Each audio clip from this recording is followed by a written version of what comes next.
بسم الله الرحمن الرحيم. الحمد لله رب العالمين، والصلاة والسلام على رسول الله وعلى آله وأصحابه وسلم. أما بعد، السلام عليكم ورحمة الله وبركاته. مرمو أنا الله سبحانه وتعالى تيغا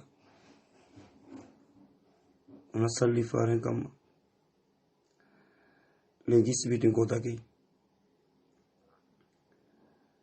أغمي النبي نيانقي خوني أرادوسان أهل أسيكو nangimu farenga bugu makka daga madina sine wujina lo komo na to tan na to sina banandi awageme to mon kaso atanjike novembre 2019 sibitin kota wa ya gola muru ona huli yanke ona mogon kidangani ido harle monda manchu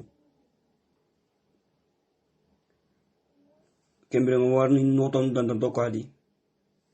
ari ke andara mulu ana katai anda kini be ankana tringa na sababunya kallenke arinya Allah imira ko farenda sallallahu alaihi wasallam ati innaka mayyitun wa innahum mayituna atanken bayre anken ni hurenye yikun kani hurenye anken kalla yikun kalla Allah subhanahu wa ta'ala kallenya haqqi hata ganke sukamma ala kallencha hadam arame sukamma nan tanyile baka kebiredia baka dallo dalla anyile baka kebiredia angala na bire tanali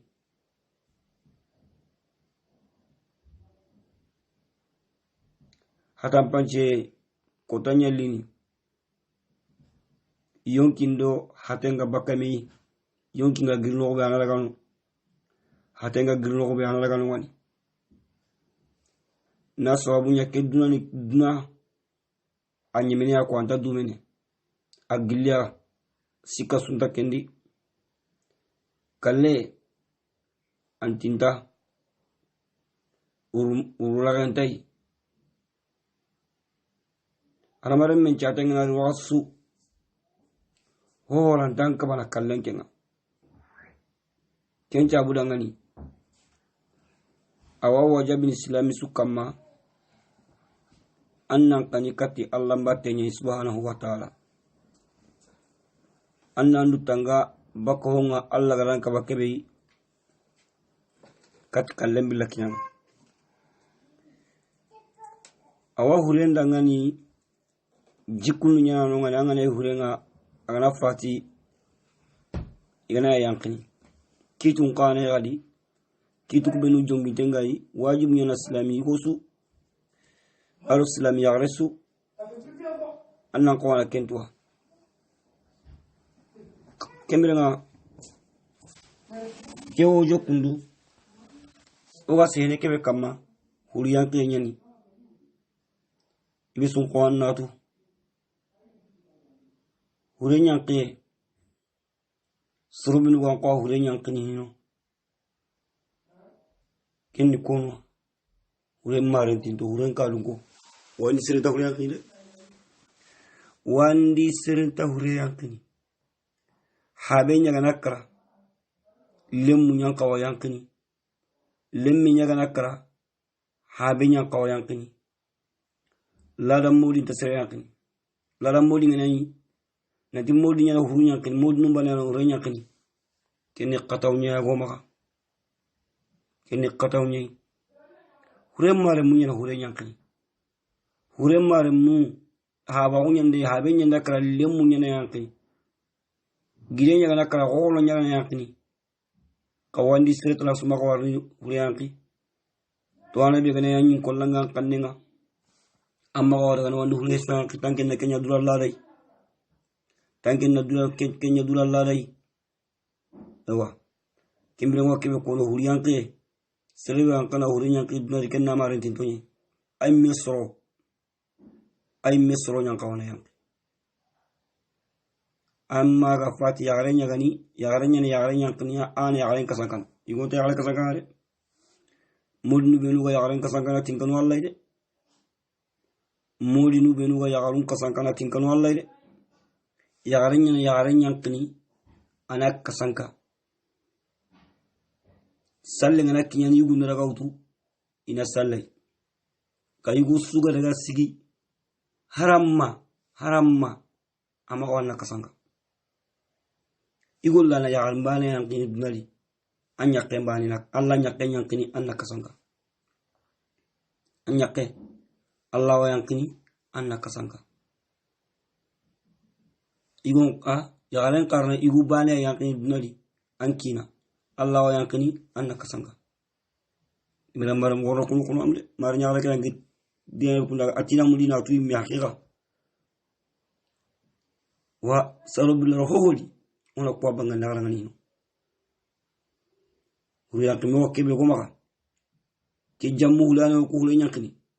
o ko huliyanka no koy garende aro Allah sariyan tageme ampa bagana fati anyi mi anko ampa basino no huliyanki ne wonga anga seren ciro linya ampa wa masa tengene anyi mi ampa basino lini mo be man ampa bagana karanga lala mo nyagal likati ngata lampa basino ni ana hayke haklendi iskara wanyana haklande jotu nandi ampa bagana fati anyi mi anko ampa ba yankini alle mi ngana fati anyi mi anko yankini ti lada modnu dangani iga han kambulle be do huriyanke ke ti ma alla gallen tuwa ba mi riyon kilunga tingiri suron purungo bala kwa igalle ti maka wankacha tinkanu allah tilala modnu nan kanu allah na tumbangandi suron ngene huriyanke mo ko suron marmangam nanam pa yanki angam nanam ma yanki mare nyaare angam nanal nyaare yanki yagare yanki aga ne yugo be ngal lala mul be ngal garo hulen kamati jala haraka sanga antakkan allah harna yagare kasanka wandi yagare ta haram me mama wana kasanka yagare kasanka faril le nyaare pat sallallahu alaihi wasallam yagare nas dor farin mi to ramunya bernya ila menga bat sura ngal yagare kuna iha yone ke bana mul limberia adu to sura nya halaka agal lemme ke yanke mo ko yangani farin mere nyaare farin du to sutura nya halle ati kala junga karatenga akanda gil karatenga akanda karanunga namo ko ya kala junga di saljira ga ngana sukuya ay me malle nyaare kingali ayan kinte ya mangala kasangade kemle ngade ramu kiya bale bayi ray ngira mule wakati me ngira ko Allah ga no famlin kinna ko ay meren tadi huriyanke ngomo kanne be kammo ko holi garen homur kilenno an kay mena nyaddo yigo ketan nan papa yanki anda dina kam mala nyagare amma ga fatan kala amma yanki tayidi huriyanka yan tablante nangal de chama kemle nga huriyanka kammo tariqatu qusl al mayit lin nisaa ki masalan ye ana kat ya gawni yagare amma ga nafati an ga yagare ga nafati yagare nya ga fata amma ga munene yanki igu suga daga yagal nyankira ngatinken lala molni munafiqin ni Allah jambara Allah farinyama yagal ngana fati igu suga daga kasanga munafiqin ni Allah jambara Allah farinyama yagal nyane yagal nyankini yagal nyane yagal kasanga angira lala mol sungar won tim munafiqin ni alina hani antakkan Allah kembrenga mare nyagare anna tunanti yagal ngana karanga ne yankini yagaren huriyanke ni farla ni mo has o awo mpa huriyanke be kono kundao ampa amare nyagare nyampa tanke nyagare ampa kamana kenya yanki farla nyani farla be gani fardu kifaya nyani ko inna غسل الميت فرض كفاية فرض كفاية يعني على المسلمين من كون يقني سلام كما من أهل البيت من أهل البيت من أهل الميت أيضا كان حسان هولين ينقيني فرلا ني سلامي تشوكا مغلي بكا هولين كادون كوني ناما غوغيتي من نانكين هولين بلغيتي هم بلغيتي سريع ممكن لكن غويتي إن غسل الميت فرض كفاية على المسلمين من أهل الميت هوليانقي فرلا ني فرلا بيغاني سلامي نيغولو غنا سيتا يا واغني بكا يغولو كما مي فرلان كو هوليان كانو كو بكا كونودي هوليان كانو بكا هولين مي كادون كونجل ياكلا ياغا فاتي هوليك كادون كا يارو كونينا يانتني انجي بدي نانتانجي كاتا اوندا دي ملانكي هوليان كلا ما ياغا لا يغارين هوليك كادون كو يارو يغاني كونينا يانتني وا سينا هوليا غارين كما وهو واجب عليهم واجب يعني هولين كادون كون كما غانا يانتني اغانا سرتنا الكتاي أغمال لغالي واجب عليهم واجب ينا هورين كادون كون كما مينا هورين يانك كمبرنا هوريان كان سري يغارينا انكتي يغارينا غفاتي فو يغارينا انكتي كاكي ميادي أغانا هوريك يانك ساسا يغارينا ينباتي يغاري بوكاندي غفات كاكي بميلي كين يغاروني منو بانمكتي أوامنين يانكي adabun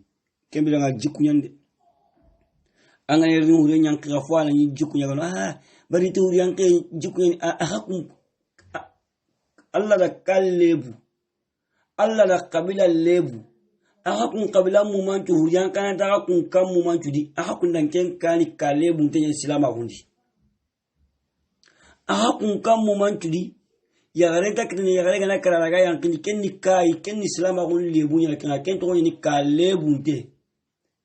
hakun kandi gon tano kebere ga huriyan kina hakun kandi ken ka to ni kalebunte titi huriyan kina ko tani jikunu nyene alolla tege jikusire sebedira hakun kandi huriyan kala ga tano hakun kan kini la katanye pasi tangina kebe ngaru parenti sorobelu wani soro dunte nwa kunya na ga hurunyanki hakun kammu ma seringa nakra ago dundonga ta hakun kandi farengra duntenga ubeko kinta hakun kandi farengra duntenga ubeko kinta hakun qablani maga daga sirtna khirna li talaga hurinya titi hurinya ngi kote da de farenti serebe gali sir duntenga o gana nanti hurike do karsanti takandi mi ga karsani laganti ga lakimi na kono na kemba kono ani ona sirtna tikake no na yan yo ga sereba kida hakun kammu manchudi serema kite sirebe gani sire duntengi nyai ya garundi igundi ga iga yugo nyankani ga ya garun nyankani hakun di maga daga kadara sire nyakni kera ko nda hakun ka lebu nga kan ngade kini lebu nya ya kan wala ken ko na Qur'an lebu nyani huriyan nanti to huriyan ken ko tani gare ande hakun kam mu ma hakun islami ne huriyan kan ta hakun gandi lebu wadangini kedi jasa ta wadangini kedi kabila mu ma kun kabila mu huriyan kan ta gali una ya hari kabila kbar kemmi o ni woni kabila mi ona me huriyan mi ay ha kun kabila mu ma huriyan kan ta ngani dundenge tadi asun la kan tayi ala kenya koy kemrenga huriyan kan inati jikun wala ngani ibe sun ko annatu huriyan kan jiku an ko antui ona digame ko na doni na ala la ko ta ko na kotini me wala ko ni ko no kotini jikun ngoye hulen ka dun ko yan ko na hulen yan kikena la nyin kolan anga ma wala hulen so yan kan ala kan na ma ko do homuliya ya garenya kinna ki ko no kotini kena katti modu ni minwa modu ni melu kana har na daga siya ga ngana ya garen pa ni an ka haram ten sikatina kasanga pasin kin okti na kin kisenga mola ngala modu ni ya garen kasanga igumma wasir ni ya garen kasanga ndi melu hon ta ko na ga utna challe ga hiti kemrenga adabu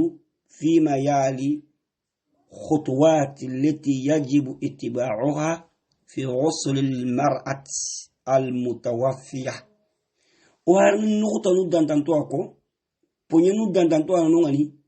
ponyunu binu aga wajabini huriyanka nanga yagare nya yanki nanke nyagare ke ampamme yagare ya yankini aga fati anna nagaru kun ndiga mu binu ogaru ogi kono amma ampati anche yagare be ga fati anche nyen yagare nga ampa yankini igon kale kunel mi osene yagare yakama angana ke yagare ke anga wana be nyane anna ayra mumbagai kakare ra muku binu di anna kumbagai anna utu anna sogondi lin kama igaya ni libe kama kwa anga tu huriyankara huriyan ko kamunye kwa o ku karano madde bole ko kuna sogonu yadi kebila an ko na merli huriyankara da bari huriyan ga saka kama kwa hilani ni kenye agana ida muku bagai agana utu agana sogondi huriyankara ke kama kamun ko mo gelli mo iga no be gele to huriyankara ka aganda ida muku bagai agana Allah uran chuturi antat el haram men nyagal yanna da mum bagay wa duru wa ay me ga ki joxe kem pramten yagal nyagni angam me yagal nyankni angana ira mugo bakane ram ya binna kamane ram mugo bagay annam ma Allah ura kengari haram de nan kamanna Allah ura ngari haram de nan kamanna Allah ura ngari anna out no tas sum bagay kat amme yagal yagani no tas sum bagay kamay kat ma ko ngungule anna ira men ci duk ngako fok kunkul na makabwas no lusun bege kama kati makungu kule fana ila mero kwa ngana ila meke bege makosudi no lusun bege kama kati kurungu kule fana ila menya sidike kenna ngare ulatana ila umbuga ngotana borana sokoni ko wanyi mega ngi joxni kem pramten wajibu nyana kama na kenna bari nandu tanga sumboke do kurungu kenna ga woni ma baina surra wa rukba yajib كني واجب ني على الحرص على ستر العورة أن الدروغ أن قني أما رمك بأنك كما نقولين رامون بغي نودا سمبوكي أراغو كنا غفوان إلى مياسي دكوا ما أقول أهرم جانا كما نقول نتاكين كرام هاي تنان كنا شغون يعني أن رامون بغي تنا سكون واني ميغا جوغنا نياك موي كده يغاتنا إلى رامون بغي أن إلى مكوبا كمي أن إلى ميا بينيا كما إلى مكوبا بغي anga utanna subuke na utu subuke katuru ko anna la meke sidi ke ngamo siri kule ke rame anna ma la ura kengali ona ken cross anga na kinda bar wakati be anga la ila mi mutna sidi subuke kati wanga hendri jid mo be na uta asumbuke kamai na ne gangali kati ma akhur ngun ka wake wuri akhur ngun wuri anna la men chid ngun na khoto ni mo siri anga la men chid ke ngana khoto ni wakati be anna malinya na anna yagare nyagani anna kitella en ko la kewle anna grindina tawundi ko aga tawun ko angana tawundi anna kitello an okay anna to atigini honne anna to musini ti hinenga ma ya o ngole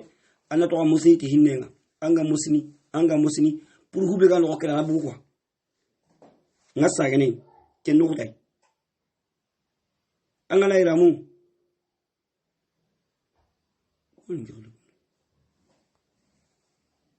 angana ira mukurai angana ira mukubagai angara ira mi mutuna situ sumbuka wure kat kunu kwa anna ankitella ko heke wure anna mullinta gundi anna ankitello no ke kama ankitibana ngani kollanga wal maga ga wila ganai bana na tagundi bana to ikitello no ke nan to musini ko komi gella ganai hube ga no ke kenna bu ko parce que ramala mi ana kartani asu wala mi yakata anga to no ke tigi nda ho ga no ke da baka me anta ya to ko te anna ya ki hinne ni ko honno wonne pour ho gella lay sobe ku tebe ga no ke kencho be ku te kenna bu ko allah akbar ramala mi ala won pe kundu ambulante ki ndan no ke tigi mo to honta baka me ramala mi ana karata aga latta gundi aga to no ke tigi no wonne ho ga no ke da sunabu hogan wa kala sunabu kagella ne yagare ngane aga na fati yagare ke nugunte yagane aga fati aga na ila mugu bagai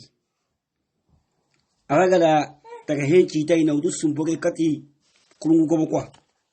aga da mulinta ko lagali no ke musini kama no ke tigi mo sire aga tan no ke musini mo sire wala tan no ke musini mo sire parce que anda nugunte yagane ko parce que aga to aga tigi sulle me kra baka parce que kala ta kanon mais anu gunte yagane ni